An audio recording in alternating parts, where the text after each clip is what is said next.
से उस दिशा में भाग खड़े हुए। उसी पल दर्द से कराह रही एवलिन जोर से चीख पड़ी। इतने में ही ली बंदूक लेकर घर के अंदर पहुंचा। उसने सीढ़ियों पर खून के निशान देखे जो बाथरूम की ओर जा रहे थे। घबराया हुआ ली जब बाथरूम में पहुंचा तो देखा कि बाथटब खून से सना हुआ था। ये देख ली का दिल बैठ गया। उसे लगा कि एवलिन भी उन प्राणियों का शिकार हो चुकी है।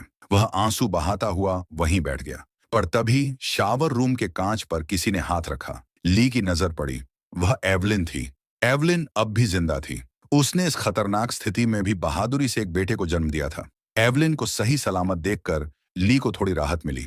अब इससे पहले कि बच्चे के रोने की आवाज बाहर जाए, ली फौरन एवलिन और बच्चे को उठाकर एक दूसरे घर में ले आया, जिसके बेसमेंट में उन्होंने पहले से ही बच्चे के लिए एक साउंड प्रूफ बक्सा तैयार कर रखा था।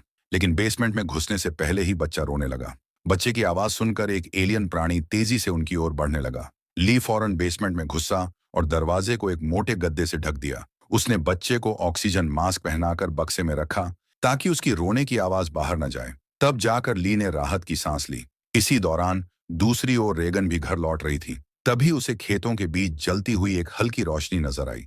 रेगन उस रोशनी को देखने लगी, लेकिन उसे यह अंदाजा नहीं था कि एक खौफनाक प्राणी उसे महसूस करता हुआ धीरे धीरे उसके पीछे आ रहा था। इन एलियन प्राणियों में एक खास ताकत थी। वे अपनी खोपड़ी को खोलकर मुंह से अजीबोगरीब ध्वनि छोड़ते थे, जिससे आसपास की चीजों का अंदाजा लगा सकते थे। इसी तरह रेगन का भी पता लगाता हुआ वह प्राणी धीरे धीरे बिल्कुल उसके पीछे पहुंच चुका था।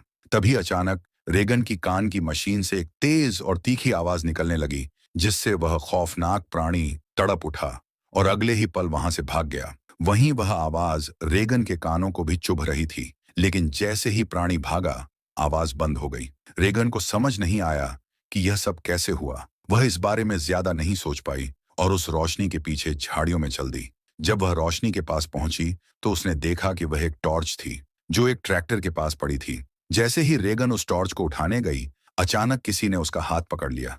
वह डर गई, पर जब उसने देखा तो पाया कि वह और कोई नहीं बल्कि उसका भाई मार्कस था, जो डर के मारे कांप रहा था और ट्रैक्टर के नीचे छुपा हुआ था। अपनी बहन को देखते ही उसे राहत मिली।